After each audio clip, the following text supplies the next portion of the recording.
ہمیں اپنے جسم کے آرگن کے بارے میں اتنی معلومات نہیں ہوتی، اس بنا پہ ہم اپنے اوپر زیادہ تجربات کروا لیتے ہیں۔ اسی لیے آج ویڈیو بنانے کا مقصد یہ ہے کہ آج آپ کڈنی کے فنکشن کو سمجھ جائیں، تھوڑا بہت عام فہم الفاظ میں سمجھانے کی کوشش کریں گے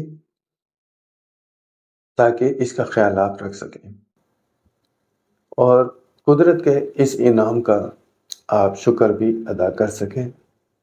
اور جب آپ گردے کے فنکشن کو سمجھیں گے تو بے اختیار آپ کہیں گے کہ فَبِأَيِّ آلَاءِ رَبِّكُمَا تُكَذِّبَانِ، کہ تم اپنے رب کی کون کون سی نشانیوں کو، کرامتوں کو جھٹلاؤ گے۔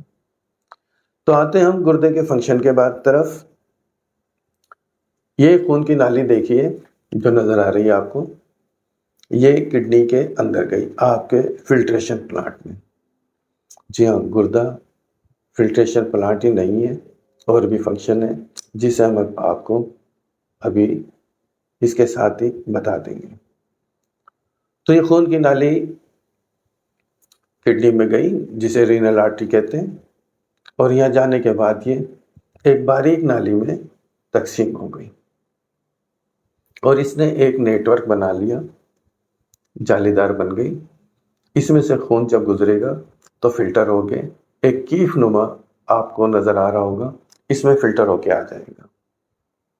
یہ جو کیف نما ہے اسے ہم کہتے ہیں بومنس کیپسول، اور یہ جو خون کی نالیوں کا گچھا بنا ہے اسے کہتے ہیں گلومیرولس۔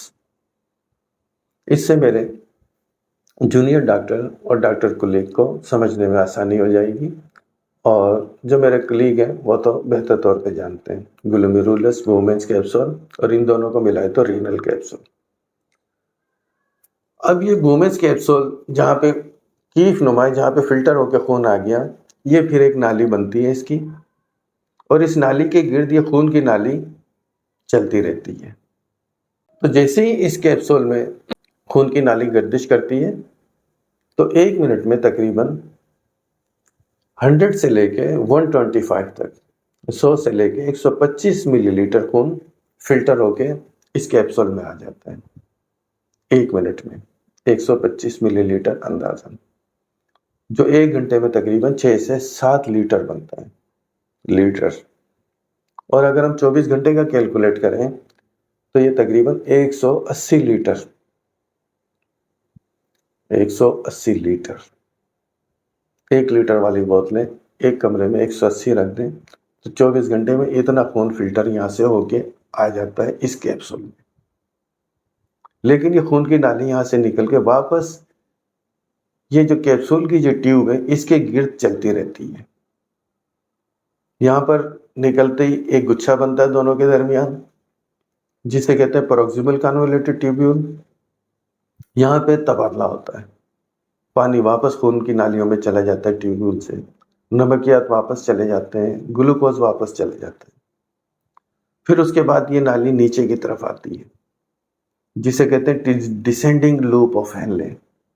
یہاں پر مزید تبادلہ ہوتا ہے، جو چیز زیادہ آ گئی ہے خون چھن کے وہ واپس خون کی نالی میں چلی جاتی ہے۔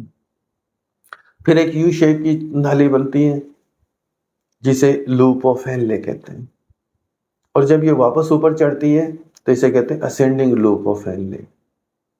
یہاں پر بھی خون کی نالی وہی جو 125 ملی لیٹر ایک منٹ میں خون یہاں پر فلٹر کر دیتی ہے، تو اس کا پیچھا نہیں چھوڑتی، یہاں سے واپس خون میں یہ چیزیں فلٹر ہو کے واپس آتی ہیں، اور آخر میں بنتی ہے ڈسٹل کانولیٹڈ ٹیوبیول۔ وہاں پر پھر لینا دینا ہوتا ہے، اور آخر میں یوریا اور کریٹینن، آپ کے جسم کے ویسٹ پروڈکٹ، صرف وہ یورین میں بن کے اس کلیکٹنگ ڈکٹ میں آ جاتے ہیں۔ اس طریقے سے یہ یورین پروڈکشن ہوتی ہے۔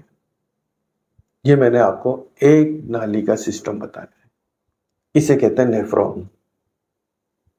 یہ ایک یونٹ، تو جب آپ کڈنی کے ایک یونٹ کو کہیں گے تو کہیں گے نیفرون۔ اور گردے کا سائز ہوتا ہے 369، 369، 3 سینٹی میٹر موٹا ہوتا ہے تقریباً ایوریج، 6 سینٹی میٹر چوڑا ہوتا ہے، اور 9 سینٹی میٹر یہ اونچائی میں لگا لیں آپ، لمبائی اس کی۔ اس 3-6-9 سینٹی میٹر کے گردے میں یہ نیفرون کی تعداد معلوم ہے کتنی ہوتی ہے؟ 1.1 ملین سے لے کے 15 ملین تک، ایوریج آپ لگا لیں 10 ملین، 10 لاکھ نیفرون ہوتے ہیں ایک گردے میں جو آپ کے خون کو فلٹر کرتے ہیں۔ 1 منٹ میں 125 ملی لیٹر خون فلٹر ہوتا ہے، اور 1 گھنٹے میں 6 سے 7 لیٹر فلٹر ہوتا ہے، اور 24 گھنٹے میں 180 لیٹر خون فلٹر ہو کے اس میں آتا ہے، اور یہ تمام یہاں پہ ٹرانسفر ہوتا رہتا ہے۔ خون کی نالی اس پیشاب کی نالی سے جڑی رہتی ہے، اور یہاں سے واپس خون تقریباً 178 سے لے کے 179 لیٹر خون 24 گھنٹے میں واپس آ جاتا ہے خون میں، پانی اور نمکیات۔ صرف یوریا اور کریٹینن یہ آپ کے یورین میں خارج ہو جاتے ہیں، کیونکہ یہ ہماری باڈی کا ویسٹ پروڈکٹ ہے۔ یوریا ہمارے جتنے بھی سیل ہے، ایک سیل ہے، اس کا میٹابولزم ہونے کے بعد جو ویسٹ پروڈکٹ بنتا ہے وہ یوریا اور کریٹینن ہے۔ یہ پھر کڈنی سے واش آؤٹ ہو جاتے ہیں، پیشاب کے ذریعے نکل جاتے ہیں۔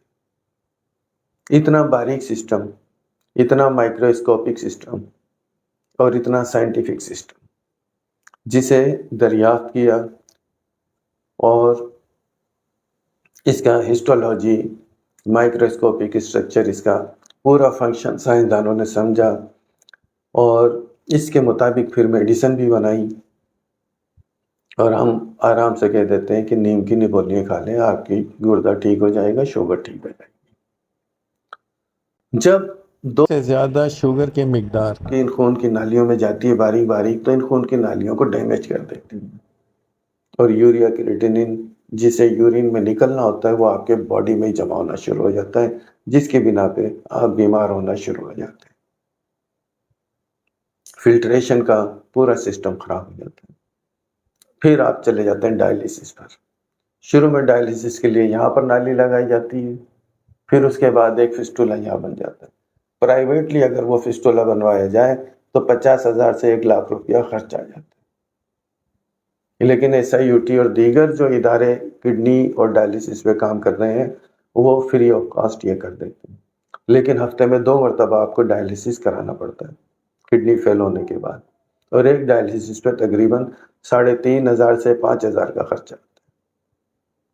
ہفتے میں 2 ڈائلیسس ہو گئے، 10,000 کا خرچہ، آنے جانے کا اور وہاں پہ اسٹے کرنے کا خرچہ ایک علیحدہ، 1 مہینے کا 50,000 کا خرچہ ہو جاتا ہے۔ صرف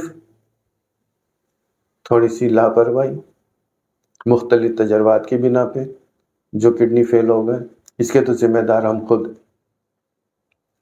قدرتی طور پہ کوئی ایسی بیماری ہوگی جس کی وجہ سے گردے فیل ہو گئے تو وہ ایک علیحدہ بات ہے، لیکن ہم اپنے تجربات کی بنا پہ اپنے گردوں سے ہاتھ دھو بیٹھتے ہیں تو دیکھ لیں کتنا بڑا نقصان اٹھاتے ہیں۔ گردوں سے نہ صرف ہم فلٹریشن کا کام لیتے ہیں، قدرت نے اس میں 2 فنکشن اور بھی رکھے ہیں۔ ایک فنکشن رکھا ہے آپ کا وائٹامن ڈی کا، کہ جو وائٹامن ڈی ہماری اسکن سے بنتا ہے سورج کی روشنی سے، اور ہماری خوراک میں جو وائٹامن ڈی ہوتا ہے یہ زیادہ تر وائٹامن D1 ہوتا ہے، اس کا کوئی فنکشن نہیں ہوتا۔ یہ D1 جو ہے جب لیور میں جاتا ہے، ہمارے جگر میں جاتا ہے، تو یہ D2 میں کنورٹ ہوتا ہے، اور یہ D2 جب کڈنی میں جاتا ہے تو پھر یہ D3 میں کنورٹ ہوتا ہے۔ تو لیور والا D2 بھی کسی کام کا نہیں ہوتا، لیکن جب کڈنی سے D3 ایکٹیو فارم میں بنتا ہے تو یہ ہماری آنتوں میں آ کے آپ کی خوراک میں جو کیلشیم ہے اسے خون میں شامل کرتا ہے، اور خون میں کیلشیم آنے کے بعد ہڈیاں مضبوط ہوتی ہیں اور جسم کے دیگر اعضاء اچھی طریقے سے کام کرتے ہیں۔ ہمارا دل بھی کیلشیم کی بنا پہ اچھا کام کر رہا ہے، ہمارا انسولین بھی کیلشیم کی وجہ سے بنتا ہے، اور دیگر بے شمار فنکشن کیلشیم کی وجہ سے بنتے ہیں۔ تو جب وائٹامن D3 کڈنی سے نہیں بنتا تو ہمیں وائٹامن D3 بھی لینا پڑتا ہے۔ اسی طریقے سے جو ڈائلیسس کے پیشنٹ ہوتے ہیں ان میں خون کی کمی آنا شروع ہو جاتی ہے۔ ڈاکٹر آپ کی رپورٹ دیکھتا ہے، خون کی کمی دیکھتا ہے، اور سیل کی فنکشن دیکھتا ہے کہ اس میں نارموکرومک نارموسائٹک سیل بنے ہوئے ہیں، تو بتا دیتا ہے کہ آپ کے کڈنی فیل ہو سکتے ہیں، تو آپ کو ایریتھروپوئٹین انجیکشن لگے گا ہر ہفتے وہ انجیکشن بھی تقریباً 2000 کا ہے، ہر ہفتے وہ انجیکشن بھی لگ رہا ہے۔